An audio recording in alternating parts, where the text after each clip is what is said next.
Aminata s'arrêta devant l'immense portail noir. Ses mains tremblaient légèrement alors qu'elle ajustait son foulard.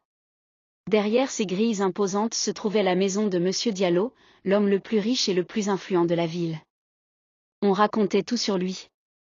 Qu'il était né dans une extrême pauvreté avant de bâtir son empire, qu'il avait des connexions dans les hautes sphères du pouvoir, qu'il possédait des richesses que personne ne pouvait comptabiliser. Et qu'il cachait des secrets. Mais Aminata ne se préoccupait pas des rumeurs. Elle n'avait qu'un seul objectif, travailler. Veuve depuis 3 ans, elle élevait seule son fils resté au village. Lorsqu'elle avait entendu parler d'un poste de ménagère chez Monsieur Diallo, elle n'avait pas hésité. On disait que l'homme payait bien, à condition de respecter ses règles. Un domestique l'accueillit et la fit entrer. Dès le premier pas dans la demeure, Aminata sentit un poids invisible. L'air était plus froid que dehors. L'odeur du bois verni et des bougies parfumées flottait dans le silence absolu. Le maître des lieux apparut enfin. Un homme grand, au regard perçant, vêtu d'un boubou de soie couleur ébène. Son aura imposait le respect. Bienvenue. Ici, on ne pose pas de questions. On fait ce qu'on nous dit. Et surtout, il y a une règle que tu ne dois jamais enfreindre. Aminata baissa la tête en signe d'écoute. Tu peux nettoyer toute la maison, mais jamais tu ne dois entrer dans la chambre au bout du couloir. Sa voix était calme, mais sans appel. La jeune femme hocha la tête. Je comprends, monsieur. Elle pensait que cette règle ne lui poserait aucun problème. Elle se trompait. Les jours passèrent. Aminata faisait son travail avec rigueur. Chaque matin, elle balayait les longs couloirs recouverts de tapis coûteux, dépoussiérait les imposants meubles en acajou et s'occupait des chambres. La maison était immense. Presque trop grande pour un seul homme. Mais il y avait une chose qu'elle ne pouvait ignorer. La porte interdite. Tout au bout du couloir principal, cette porte en bois sombre se dressait comme une sentinelle silencieuse.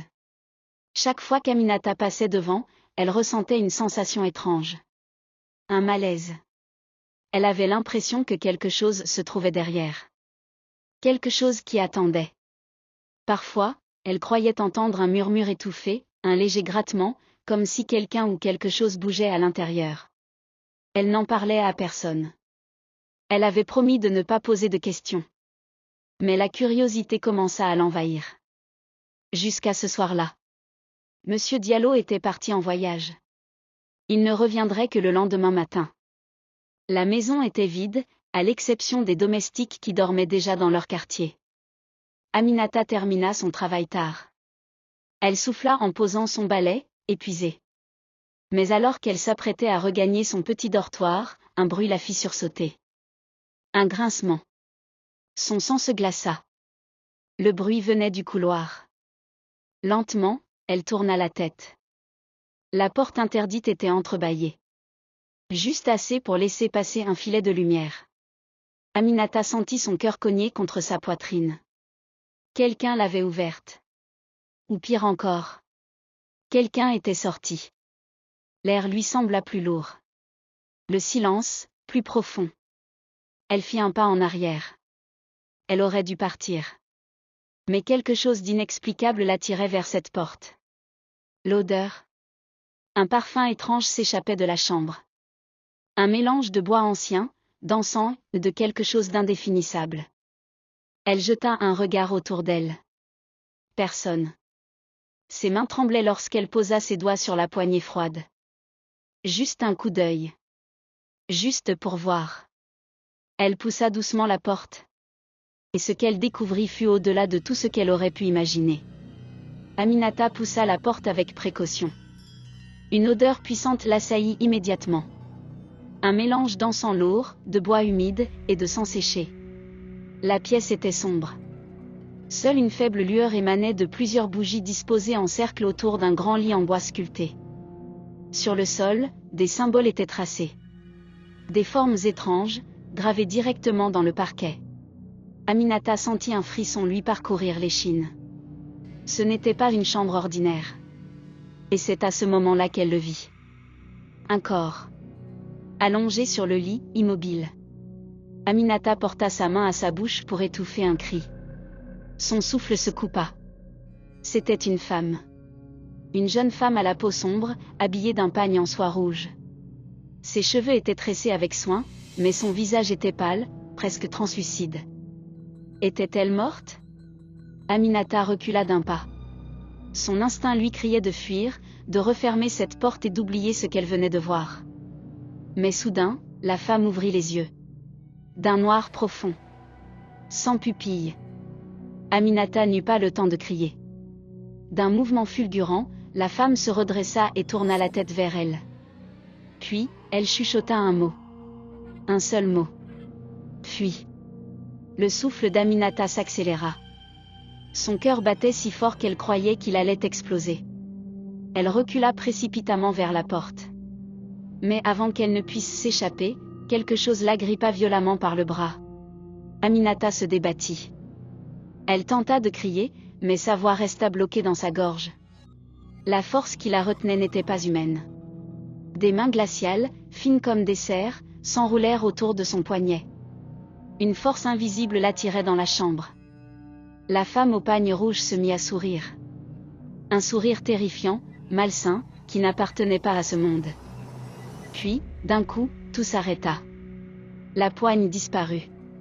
La pièce fut plongée dans un silence absolu. Aminata, tremblante, se jeta en arrière et referma la porte avec force. Elle tomba à genoux, haletante. Son cœur battait à tout rompre. Elle avait failli mourir. Ou pire. Quelque chose voulait l'emmener. Elle savait qu'elle avait fait une terrible erreur. Mais ce n'était que le début. Aminata ne dormit pas cette nuit-là. Elle resta recroquevillée dans un coin de son dortoir, son esprit hanté par les yeux noirs de la femme. Au matin, elle était encore sous le choc. Elle voulait partir. Fuir cette maison immédiatement.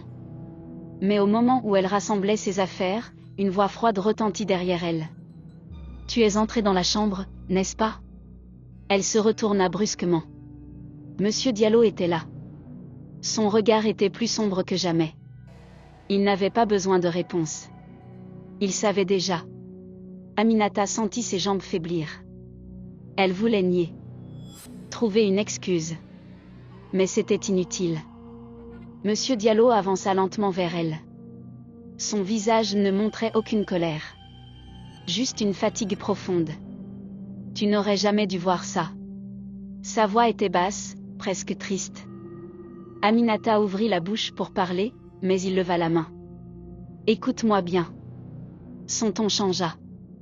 Il était maintenant tranchant comme une lame. Tu as deux choix. Soit tu oublies tout ce que tu as vu et tu continues à travailler ici, comme si rien ne s'était passé. Soit tu pars maintenant, et tu ne reverras jamais ton fils. Aminata sentit une sueur froide couler dans son dos. Elle comprit ce qu'il voulait dire. Il n'allait pas la laisser partir vivante. Aminata n'avait jamais ressenti une peur aussi absolue. Elle savait qu'elle devait réfléchir vite. La seule chose qui lui importait maintenant, c'était son fils. Elle leva les yeux vers Monsieur Diallo et murmura. « Je vais oublier. » L'homme la fixa un instant, cherchant à voir si elle mentait. Puis il sourit légèrement. « Bonne fille. » Et il sortit de la pièce, comme si rien ne s'était passé. Aminata, elle, savait qu'elle ne dormirait plus jamais en paix. Parce que derrière cette porte interdite, quelque chose l'attendait. Quelque chose qui ne la laisserait jamais partir.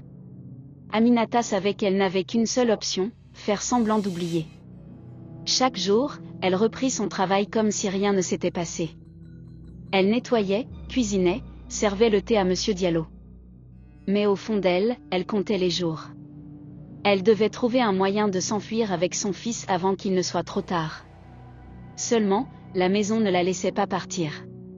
Chaque nuit, elle sentait une présence près de son lit. Quelque chose l'observait.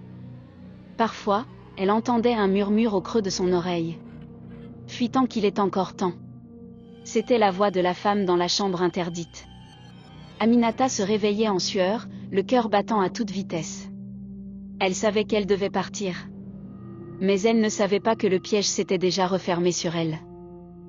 Un matin, elle prit une décision. Elle attendrait que Monsieur Diallo quitte la maison. Puis elle s'enfuirait avec son fils. Elle avait déjà préparé un baluchon avec le peu d'argent qu'elle avait caché au fil des mois. Mais alors qu'elle s'apprêtait à sortir discrètement par la porte de service, une voix glaciale résonna derrière elle. « Où crois-tu aller ?» Aminata se figea. Monsieur Diallo était là. Assis dans un fauteuil, un verre de whisky à la main, il la regardait avec un sourire, mais ses yeux, eux, étaient sans vie. Aminata sentit son souffle se bloquer. Il savait.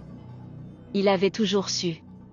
Sans un mot, il se leva et fit signe à 2 hommes de sortir des ombres. Des gardes. Ils s'approchèrent d'Aminata lentement. Elle comprit qu'il était déjà trop tard. Alors, elle fit quelque chose d'inattendu.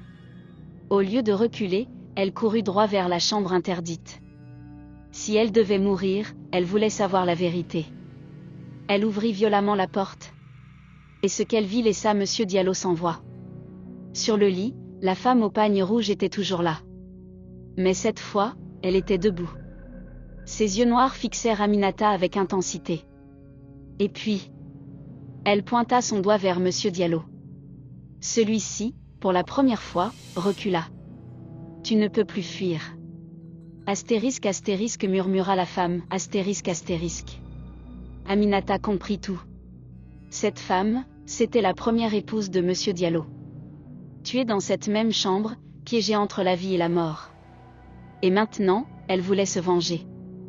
Les bougies s'éteignirent d'un coup. La pièce se remplit d'un vent glacial. Puis, Monsieur Diallo poussa un hurlement. Un hurlement qui résonna dans toute la maison. Quand la lumière revint, il n'était plus là. La femme au pagne rouge avait disparu aussi. Il ne restait que le silence. Aminata sortit de la pièce en tremblant. Les gardes, terrifiés, avaient fui la maison. Et Monsieur Diallo ? Plus jamais personne ne le revit. On dit que son âme avait été avalée par la femme qui l'avait trahi. Mais Aminata, elle, ne chercha pas à comprendre. Elle prit son fils dans ses bras, et quitta la maison sans jamais se retourner. Des années plus tard, la grande demeure de Monsieur Diallo resta à l'abandon. Personne n'osa jamais y vivre. Parce que chaque nuit, les habitants du village juraient entendre un murmure venant de l'intérieur. Un murmure qui disait « Tu ne peux plus fuir ?» Aminata croyait en avoir fini avec cette maison. Elle s'était enfuie sans se retourner, son fils serré contre elle, laissant derrière elle Monsieur Diallo et les ombres qui l'avaient englouti. Pendant des années, elle avait gardé le silence, s'efforçant d'oublier. Mais certaines choses ne disparaissent jamais. Tout a recommencé une nuit. Aminata vivait désormais dans un petit village loin de la ville. Elle avait refait sa vie, travaillant dur pour offrir un avenir à son fils, Issa. Tout allait bien, jusqu'au jour où il a commencé à parler dans son sommeil. Au début, ce n'étaient que des mots incompréhensibles. Des murmures indistincts. Mais une nuit, alors qu'elle veillait tard, elle l'entendit clairement. Une voix douce, trop douce, s'échappa des lèvres d'Issa. « Tu ne peux plus fuir. » Le sang d'Aminata se glaça. Elle secoua son fils, le réveilla en sursaut. Mais il la regarda, l'air perdu. Il ne se souvenait de rien. Les jours suivants, les signes se multiplièrent. Des objets changeaient de place. Des ombres passaient furtivement dans sa maison. Chaque nuit, elle sentait une présence près de son lit, un souffle glacial caressant sa nuque. Puis, un matin, elle le vit. Gravé dans la terre, devant sa porte. Un symbole. Exactement le même que ceux tracés sur le sol de la chambre interdite. Aminata comprit alors. Elle n'était jamais vraiment partie. L'esprit de la femme au pagne rouge l'avait suivie. Mais pourquoi ? Alors, une nuit, elle prit une décision. Elle alluma une lampe, s'assit au pied de son lit et attendit. L'attente dura des heures. Le silence était oppressant. Puis, à l'aube, une silhouette apparut dans l'ombre de sa chambre. La femme au pagne rouge. Ses yeux noirs fixèrent Aminata avec intensité. Mais cette fois, il n'y avait pas de haine. Pas de menace. Seulement une tristesse infinie. « Tu dois finir ce qui a commencé, » murmura-t-elle. Aminata sentit son cœur se serrer. Elle comprit enfin. Ce n'était pas une malédiction, c'était un appel à l'aide. La femme ne cherchait pas à la tourmenter. Elle voulait qu'Aminata révèle la vérité. Que le monde sache ce que M. Diallo lui avait fait. Que son âme puisse enfin reposer. Alors, Aminata se leva. Elle quitta son village et retourna en ville. La grande demeure de M. Diallo était toujours là, abandonnée, rongée par le temps. Mais cette fois, elle n'avait plus peur. Elle poussa la porte d'entrée, pénétra dans les couloirs poussiéreux et marcha droit vers la chambre interdite. La porte était entr'ouverte, comme si on l'attendait. Aminata entra. Et là, au milieu de la pièce, elle trouva ce qu'elle cherchait. Un coffre en bois scellé. Ses mains tremblèrent alors qu'elle l'ouvrait. À l'intérieur, des lettres. Des journaux intimes. Des documents officiels. Les preuves de tous les crimes de M. Diallo. Des noms. Des dates. Des transactions. Et surtout, une lettre manuscrite, signée de la main de la femme au pagne rouge. Son ultime témoignage avant qu'il ne la réduise au silence.